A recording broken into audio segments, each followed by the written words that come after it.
Hello everyone, welcome back to Spiritman Studios. My name is Nicholas Jennings, and sorry for the setup not being the same sort of thing.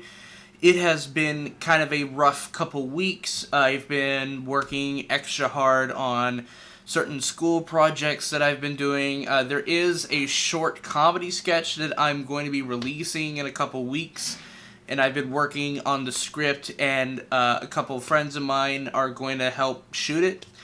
Hopefully, if they like my script at least. And so today, I'm going to be talking about the movie Get Out by Jordan Peele. Now, a lot of people really know Jordan Peele from Key and Peele, which is one of my favorite comedy sketch groups that I have seen in recent years. And because of certain events that happened a couple years ago, the show had to finally end. And the two essentially kind of split off, and Jordan Peele went off into his direction into directing movies, and this is his first attempt at making a full-blown movie. And how does it hold up? It works, but it's not 99% Rotten Tomatoes works. Don't get me wrong, I really like this movie, alright? This movie does have a lot of political undertones in terms of race and how uncomfortable certain situations can be when people bring up certain things like privilege and all this other stuff. It has certainly made me feel uncomfortable. But the film itself feels a bit mixed with its direction. Jordan Peele does a good job directing the characters. It's the tone and the way it's done that feels a bit mixed. Because at one point it wants to be a thriller, but it also wants to be a comedy, and there are certain scenes where I didn't really know which direction Jordan Peele really wanted to go. And that could be partially because I knew Jordan Peele as a comedy director and actor and writer. So I always assumed that it was supposed to be funny, where other people were just sitting there realizing that it's not supposed to be funny, it's supposed to be scary. And that's kind of the big problem with this film, is that it's given my audience, at least, a bit of a mixed reception when it came for this movie. And I do like this movie. It has a lot of detail in it that really, like, this guy knows what to do with horror. He is a horror guru at this point in this movie. He understands the genre of horror and thriller and plays with those sort of roles that certain types of characters would have in a normal thriller movie, in a normal sort of thriller type movie, case in point with the opening scene, and I'm not going to get into details with this, but the opening scene was one of those places where it took a subversive tone to an otherwise sort of normalized sort of, convention for horror. And it works out pretty well, and there are times when those things don't quite work. The mind control thing in the trailers is a bit overplayed, but it's not just about mind control, it's about certain ideals, about, about culture, about brain transplants. I'm not going to get into too much detail in this, but they do kind of show parts of it in the trailers. And that's another thing, too. If you're wanting to watch this film, don't watch any trailer. Do not watch any trailer, because it ended up ruining my experience with the movie. The trailer gives away a bit too much about the film. It gives away too much about certain events, certain plot lines, certain details about the film, and it left me pretty much getting ahead of the movie and being pretty much 99% right a lot of the times of how the movie is going to go. And aside from that, there is one key aspect that I felt was a bit mixed on, and that's the jump scares. Now, a big horror convention nowadays is that there will be a loud jump scare, like boo, and like a loud musical accompaniment to go with it. And at one point, I thought it was supposed to be clever that, they're still playing with the tropes, but they're not exactly they're playing it for comedy purposes or it was just annoying to me. For me, I thought the jump scares were annoying. As I do with every other horror film, they've become annoying and very dull, and I've gotten sick of them, and that alone kind of lowers my percentage a bit for this movie.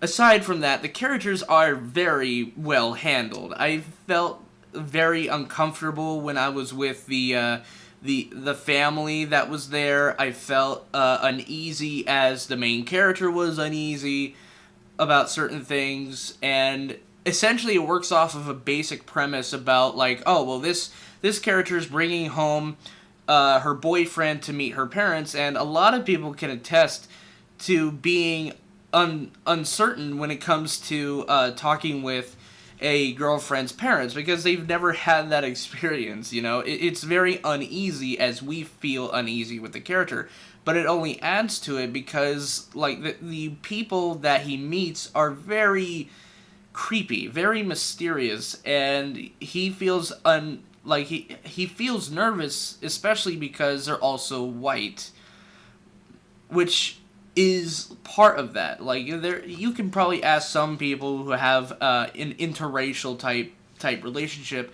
and they would probably say something along the lines of, yeah, there was some uncertainty, some uneasiness, but overall we got over it. And probably not for the main character of this movie, but you know, I felt this movie was pretty dull in the first 2 acts, but it felt like there was this gradual sort of underlying mystery, and there was some plot thickening, but overall I felt it to be very, very predictable. And it left me kind of disappointed with this film. Because to me, a good horror film should keep you in suspense, keep you very, very in tune to what is going on in a movie. And at times it does. At times it really kept me in focus. But there are points in the movie where I felt like this was like, it's not working as well. And again, with the predictability that the trailers gave me, like bits and pieces about sort of, like I've become very analytical when it comes to analyzing trailers and analyzing movies, to the point where almost everything is predictable, and at this point I don't even know whether or not to include that in my sort of reviews. But this movie felt a bit disappointing when it came to certain story elements being revealed, and I already kind of knew it from the trailers, and it was just upsetting. But aside from that, this movie is also kind of funny. As mentioned before, Jordan Peele does know a lot about the certain horror tropes, and he plays with them to a bit of a comedy retrospect. And there's a side character in this that fully accentuates how the audiences feel about the certain situation, although he does gotta play it funny. And the side character feels more like a character that Jordan Peele would have played had Key and Peele continued. This is a character that was obviously really written by Jordan Peele, and it could have been played by Jordan Peele, but I think it was kind of fair that he didn't, because it does showcase some new talent, and I'm kind of excited to see where these new talents go in the near future, or even into the far future, as it were. But again, I did enjoy this film, aside from it being a bit predictable, aside from it being very mixed at times in tone, aside from the writing at times being very repetitive as well. There's a lot of points where it gets repetitive. There is some plot dumps where, like, you know, very late in the game you find out that, like, oh, well, this person's doing this thing, and yada yada yada yada, and it's like, I kind of already figured that out. And it's just, I mean, with me, I've become more attuned into analyzing film, and I just felt this film is not worth 99, but I'll give it this score. And I'm going to give Get Out a 7 out of 10. It definitely is worth your time to watch it, for sure, if you like anything by Key and Peele. But if you don't like Key and Peele, it's probably not for you, I guess. But it's definitely one of those films that I think is good. It probably just won't make any of my best lists until the end of the year. I'm still mixed about the film, but I did enjoy it. It wasn't like masterful or anything. I just felt it was okay. And thank you guys so much for watching my videos. Stay tuned for this weekend where I'm going to be reviewing Logan, and I hope it is a good finale to the Wolverine that we have come to know for the last 16, 17 years. Man, has it been long since the first X-Men film. But yeah, until next time, everyone, I'll see you behind the camera. Peace.